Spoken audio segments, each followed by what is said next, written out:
Okay, I'm back. Basically, you're gonna take from your thread. This one is on the stand that came with the machine. I just gave it a larger bolt. You could do that.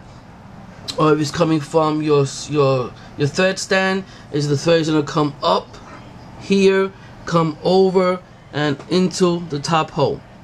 This hole you put oil because there's a bolt, and you want it to run nice and smoothly. The thread is gonna come down. See the thread right here, okay? And we're gonna bypass the tensioner. That's when you're stitching, not filling your bobbin. And then you go through the spring, but this time we're coming down, okay? Down the spring, and then you take it and then you bring it to your bobbin. But remember, you're gonna take the thread and you gotta pinch it inside with the tube, and then you're gonna ravel it around it, and then you turn. So that's the basic, the basis of your bobbin. I decided to change the thread. In the last video it was black, so I could just show you the but this time I'm really gonna show you the threading from a distance. As you can see, I put it on my tripod, and this you can see basically how I do it. So here we go. Come through the hole on top. I like to pinch it here. Come through the bracket, over the two tension discs, up the tension disc, another bracket. Okay, you go adjust it here. With your scrap, you just go and you go down. I say go all the way up in tension, and then we turn it back, because sometimes if it's from the front, it's actually very light until you make it towards the end. Depends on the thickness of your thread also. With this machine, I find that it works best with bonded nylon thread.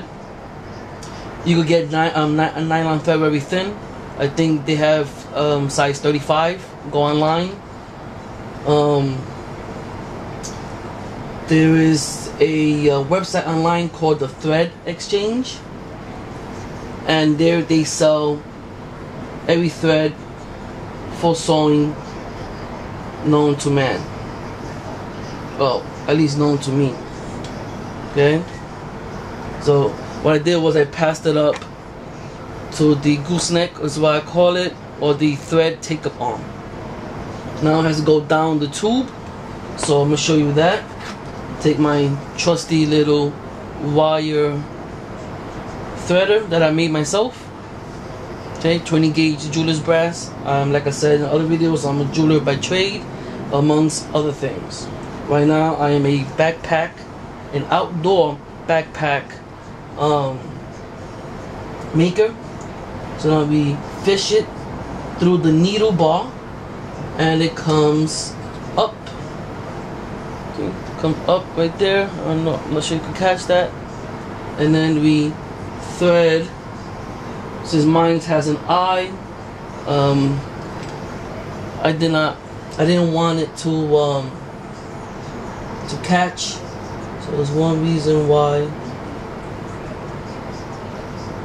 I didn't make a hook, so I made an eye instead. And then you bring it down. Let's see if I could adjust it.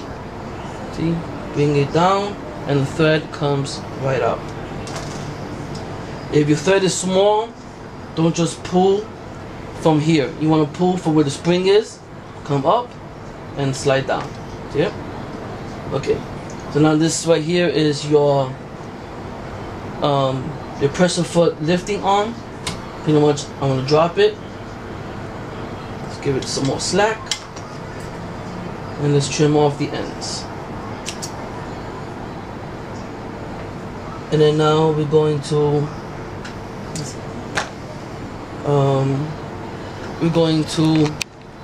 thread the eye.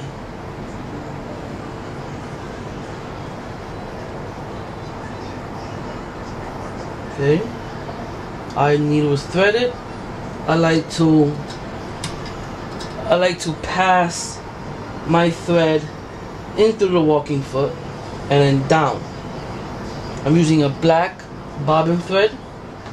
I like to trim it short. Now, the bobbin thread is already up. Usually it's here, and when you turn and you rotate the cam of the wheel, basically the needle drops down, it grabs the thread, and then you pull on your needle thread, and it comes right up through here. So now we're gonna stitch. I'm gonna stitch up for your sample 12-ounce cotton duck. This is what I use for my backpacks. And we're gonna fold it into 3. Okay. Now let's see if I can zoom in a little bit for you guys.